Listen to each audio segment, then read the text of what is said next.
నమస్తే friends, welcome back to my channel. నేను మీ దుర్గాస్ kitchen. ఈరోజు మన కిచెన్లోని మెంతి ఆకుతో ములక్కాడ కర్రీ ఎలా ప్రిపేర్ చేయాలో చూపించబోతున్నానండి.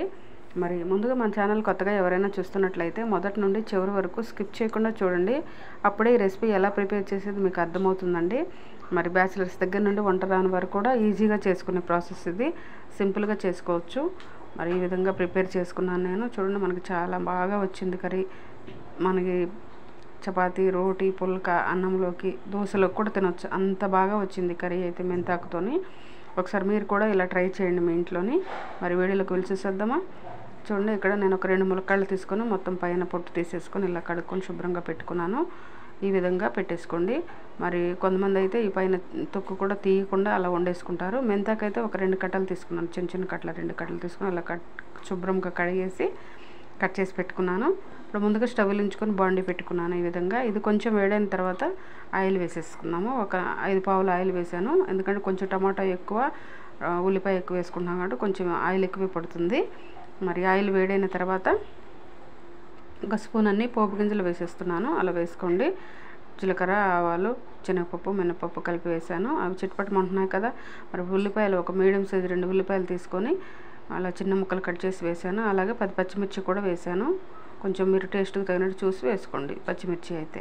నేను ఈ విధంగా అయితే కొంచెం కారంగా ఉండాలని అలా పచ్చిమిర్చి వేసాను. నార్మల్గా ఉంది పచ్చిమిర్చి కారం అయితే. ఇవి కొంచెం పచ్చివాసన పోయేలా వేయించేసుకున్నాము. కొంచెం కరివేపాకు కూడా వేసాను. అలా వేసుకున్న తర్వాత ఒకసారి కలిపేసుకున్నాము. ఈ విధంగా చిన్న రెసిపీ అండి, ఈజీగా చేసుకోవచ్చు ఎవరైనా కూడా. ఇప్పుడు ఈ ఉల్లిపాయలు త్వరగా మగ్గిపోవాలంటే తగినంత సాల్ట్ వేసుకున్నాము. నేనైతే చిన్న స్పూన్తో 3 స్పూన్లు వేసాను. చాలకపోతే మళ్ళీ తర్వాత వేసుకోవచ్చు. చూసి వేసుకోండి సాల్ట్ అయితే తగినంతగా. మరి ఇలా ఫ్రై చేసుకుందాము. మనకు తొందరగా కుక్ అయిపోతుంది అనమాట ఉల్లిపాయ అయితే. ఈ విధంగా ఉడికించేద్దాము. ఇప్పుడు మిగతా ప్రాసెస్ ఏంటో చూద్దాము. ప్రతి ఒక్కరు కూడా మిస్ అవ్వకుండా వీడియో చూడండి. ఒక లైక్ ఇవ్వండి, షేర్ చేయండి, సబ్స్క్రైబ్ చేసుకుని గంట కొట్ట మర్చిపోకండి ఫ్రెండ్స్. తప్పకుండా ఒక లైక్ ఇస్తారని అనుకుంటున్నాను. మరి ఇప్పుడు మనం దీనిలో వేసేది ఒక స్పూన్ అయితే పసుపు వేస్తున్నాను. ఇలా ఒక స్పూన్ పసుపు, ఒక స్పూన్ ధనియాల పొడి వేసాను. అలా వేసుకున్న తర్వాత కలిపేసుకుందాం ఒకసారి ఇదంతా కలిసేలా ఉల్లిపాయలకి. ఇలా కలుపుకున్న తర్వాత మిగతా ప్రాసెస్ ఏంటో చూసేద్దాం. మరి ఇలా వేయించేసుకోవాలి మీడియం ఫ్లేమ్లో ఉంచి. మనం సాల్ట్ వేసాం కాబట్టి కొంచెం త్వరగానే ఉడికిపోతాయి ఉల్లిపాయలు. ఈ విషయాన్ని గమనించండి. ఇప్పుడైతే ఒక స్పూన్ అంతా ఫ్రెష్గా దంచిన అల్లం పేస్ట్ వేసాను, ఒక స్పూన్ వరకు. ఇప్పుడు ఇది పచ్చివాసన పోయే విధంగా దీన్ని కూడా ఒక 2 నిమిషాలు అలా ఫ్రై చేసేసుకుంటే సరిపోతుంది. ఈ విధంగా మరి మిగతా ఇంకా ఏమి ఇంగ్రీడియంట్స్ యూజ్ చేయాలో చూద్దాము. ఒక స్పూన్ అయితే మసాలాలండి, ఇంట్లో తయారు చేసినవి చిన్న స్పూన్తో మసాలాలు. ఒక స్పూన్ అయితే గరం మసాలా వేస్తున్నాను. కొంచెం కొంచెం మసాలా తీసుకొని వేసుకుంటే చాలా బాగుంటుంది. ఎక్కువ మసాలాలు లేకుండా తక్కువగా. మసాలాలు తక్కువ తినేవారైతే అసలు వేసుకోకండి. ఎక్కువ తినేవారైతే కొంచెం తగ్గించి వేసుకోండి. మసాలాలు కొంచెం వేసుకుంటే ఈ ములక్కాడ కర్రీ అనేది టేస్ట్ బాగా వస్తుంది. ఒకసారి ఈ విషయాన్ని గమనించండి. ఇప్పుడు మనకు పోపు అంతా సిద్ధమైపోయింది కదా. మనం కట్ చేసి ఉంచుకున్న ములక్కాడలు ఏవైతే ఉన్నాయో ఈ పోపులో వేసుకుంటూ ఉప్పు, కారాల మసాలాలు ములక్కాడకు పట్టి చాలా రుచిగా ఉంటాయి అన్నమాట ములక్కాడ ముక్కలు. అందుకని ఈ స్టేజ్లో ములక్కాడలు వేసుకోండి. ఈ విధంగా వేసుకొని చేసుకుంటే చాలా బాగుంటుంది. రుచి అయితే మాత్రం అమోఘంగా వచ్చింది.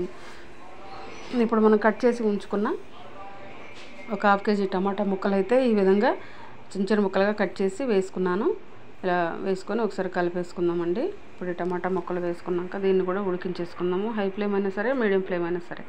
ఈ విధంగా ఉడుకుతున్నాయి చూడండి. మనకి టమాటాలో ఉన్న వాటర్ అంతా కూడా ఉడికిపోతుంది. ములక్కాడలో వాటర్, టమాటాలో ఉన్న వాటర్ కూడా ఈ విధంగా ఉడికించుకొని మనం కర్రీ విధంగా దగ్గరుండి ఉడికించేసుకోవాలి. మధ్య మధ్యలో కలుపుతూ ఉండాలండి, అడుగు పడుతూ ఉంటుంది. బ్యాచిలర్స్ అయితే తప్పకుండా ఈ విధంగా ప్రిపేర్ చేసుకోండి. ఒక స్పూన్ కారం వేసాను. కారం అయితే మీ టేస్ట్కి తగినట్లు చూసి వేసుకోండి. కాకపోతే టమాటా కర్రీ కాబట్టి ఇది టమాటా కొంచెం ఎక్కువ ఉంటేనే మంచిగా ఉంటుంది కారం అయితే. మరి తీయగా లేకుండా బాగుంటుంది అనమాట. చూసి సరిపోని వేసుకోండి. ఈ విధంగా వేసేసుకొని ఉడికించుకోవాలి.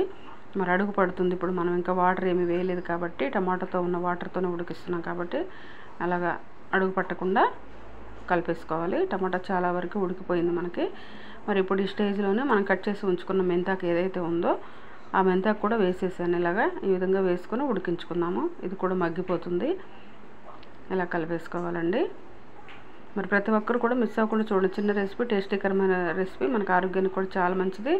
ఈ విధంగా ప్రిపేర్ చేసుకుంటే మెంతాకుతో ఎన్ని ప్రయోజనాలు ఉన్నాయో మీ అందరికీ తెలిసిన విషయమే.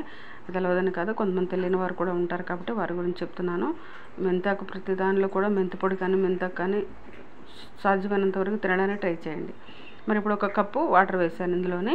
ఇప్పుడు వాటర్ వేసుకున్న తర్వాత ఒకసారి కలుపుకుందాము. ఈ విధంగా మనకి వాటర్తోనే సరిపోతుంది మనకి కర్రీ రెడీ అయిపోవడానికి. మంచిగా థిక్గా గ్రేవీతో బాగా వస్తుంది అనమాట కర్రీ అయితే. చూడండి ఈ విధంగా ఉడుకుతున్నప్పుడు అడుగు పడుతూ ఉంటుంది. అలా అడుగు పడుతున్నప్పుడు కలుపుకుంటూ ఉండాలి, లేదంటే మాడిపోయిన వాసన వస్తుంది, కర్రీ ఫ్లేవర్ మారిపోతుంది. మరి ఈ విధంగా కలిపేసుకుంటూ ఉండాలండి. ప్రతి ఒక్కరు కూడా ఈజీగా చేసుకునే రెసిపీ సింపుల్గా రెడీ చేసుకోవచ్చు. మనకి వేసిన వాటర్ ఏదైతే ఉందో అది కూడా దగ్గరికి వచ్చేస్తుంది ఉడికి. చపాతీ, రోటీ, పుల్కా, అన్నంలోకి, దోశలోకి చాలా బాగుంటుందండి. మరి ఇలాంటి రెసిపీస్, మంచి మంచి రెసిపీస్ వచ్చినప్పుడు తప్పకుండా వీడియో ఓపెన్ చేయండి, ఒక లైక్ ఇవ్వండి తప్పకుండా. చూడండి చక్కగా కుదిరిపోయింది కర్రీ అయితే. చాలా బాగా వచ్చిందన్నారు మా ఇంట్లో వాళ్ళు అయితే. మరి ఈ విధంగా ఉడికించేసుకుంటున్నాం కదా. ఇప్పుడు లాస్ట్లో కొంచెం కొత్తిమీర అయితే వేస్తున్నాను. అలా వేసుకున్న తర్వాత కలిపేసుకుంటున్నాను. ఈ విధంగా కలుపుకోండి. నేనైతే కసూరి మేతి వేయట్లేదు దీనిలోనే, మనం ఎందుకంటే మెంతాకు వేసాం కాబట్టి కసూరి మేతి స్కిప్ చేశాను నేను. మరి ఈ విధంగా మనకి ఆయిల్ పైకి సపరేట్గా తేలుతుంది కదా. కర్రీ కూడా మనకి రెడీ అయిపోయిందనమాట. ఈ కర్రీ రెడీ అయిపోయిందిగా మనకి డిష్ అవుట్ చేసుకొని మనం పక్కన పెట్టేసుకుందాం. దీన్ని ఎంతో గుమగుమలాడే మెంతాకుతో ములక్కాడ కర్రీ రెడీ అయిపోయిందండి మనకి.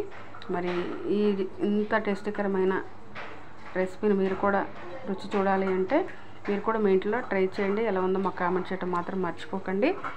ప్రతి ఒక్కరికి పేరు పేరున చెప్తున్నానండి, మన దుర్గా ఫ్యామిలీ అందరికి కూడా.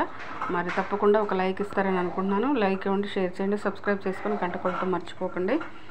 తప్పక మీరు కూడా మీ ఇంట్లో ట్రై చేయండి. Thank you, bye bye. నమస్తే, నేను మీ ఆనంద్. ఆల్రెడీగా దుర్గా కిచెన్ గురించి నేను చెప్పాను ప్రీవియస్ వీడియోలో. చాలా చాలా మంచి వంటలు దీంట్లో చేసి చూపెడుతున్నారు. సో ఇంట్లో ఆడవాళ్ళు వాళ్ళ హస్బెండ్స్ కానీ పిల్లలకు నేర్చుకొని మంచి మంచి వంటలు తినిపించచ్చు. అది నేను లాస్ట్ ప్రీవియస్ వీడియోలో చెప్పాను. సో అప్పటికి ఇప్పటికి ఎంత చేంజెస్ వచ్చినాయంటే, నాకు చాలా మంది నేను ఎవరికైతే ఈ లింక్స్ పంపించానో వాళ్ళు వాళ్ళ ఫ్రెండ్స్కి కానీ వాళ్ళ చుట్టాలు కానీ పంపడం జరిగింది. They are very happy. ఏంటంటే అరే మనకు తెలియని కొన్ని వంటలు దీంట్లో నేర్పిస్తున్నారు, మేము చేసి ఇది మా ఇంట్లోకి తినిపిస్తున్నాము, చాలా బాగుంది అని చెప్పేసి మంచి రెస్పాన్స్ వచ్చింది. నాకు కూడా హ్యాపీగా అనిపించింది. ఏంటంటే నేను కూడా 10 మందికి ఇది ఒక ఫార్వర్డ్ చేయడం వలన వాళ్ళకు ఒక మంచి వంట చేయాలని ఆలోచన వచ్చింది, ఒక డిఫరెంట్గా వెళ్ళాలని వాళ్ళకి ఆలోచన వచ్చింది. అలాగే ఈ దుర్గా ఏదైతే మన ఈ ఛానల్ ఉందో దీనికి కూడా మంచి సబ్స్క్రైబర్స్ వస్తున్నారు, లైక్ చేసే వాళ్ళు వస్తున్నారు, పెద్ద ఎత్తున దీనికి సబ్స్క్రైబర్స్ డైలీగా పెరుగుతున్నారు. సో ఇంకా దీనికి రావాలి, చూడాలి అని నా కోరిక. ఎందుకంటే మంచి వంటలు నేర్పిస్తున్నారు కాబట్టి. So all the best. ఈ ఛానల్ని మీరంతా లైక్ చేయాలి, కామెంట్ చేయాలి, షేర్ చేయాలి, అలాగే సబ్స్క్రైబ్ చేయాలని కోరుకుంటున్నాను. Thank you so much.